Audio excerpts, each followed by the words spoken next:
Welcome to west Godavari అమ్మమ్మ వంటల video అండి. ఈరోజు చూసారా మన ఫేవరెట్ కూర అండి.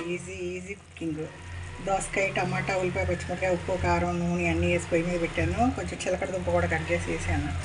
అది కొంచెం మగ్గాలండి. మగ్గినాక కొంచెం వాటర్ వేస్తే దోసకాయ పులుసు రెడీ అండి. ఇదిగోండి క్యాలీఫ్లవర్ నిన్న సగం కూరమాలో వేసాను. ఇది విడదీసి వేడి నీళ్ళు ఉప్పు వేసుకోసేపు ఉంచి ఉల్లిపాయ పచ్చిమిరపకాయ క్యాలీఫ్లవర్ వేసి ఉప్పు పసుపు అది బాగా మగ్గినాక కారం వేస్తానండి. ఆదివారం కదండి, ఆదివారం ఇవాళ శనివారం గుర్తురాట్లేదు, శనివారం అనుకుంటాండి.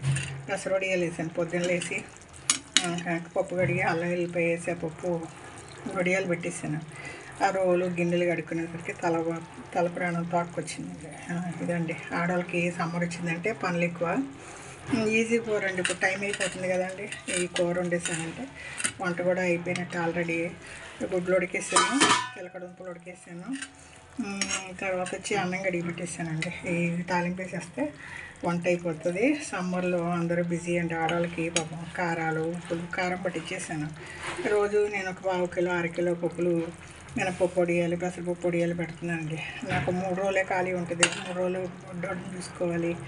ఆ 3 రోజుల్లో ఏదో 1/2 కిలో 1/2 కిలో పప్పు నానబోసి అల్లం వెల్లిపాయ ఉప్పేసి రుబ్బి చిన్నగా పెట్టుకుంటున్నానండి.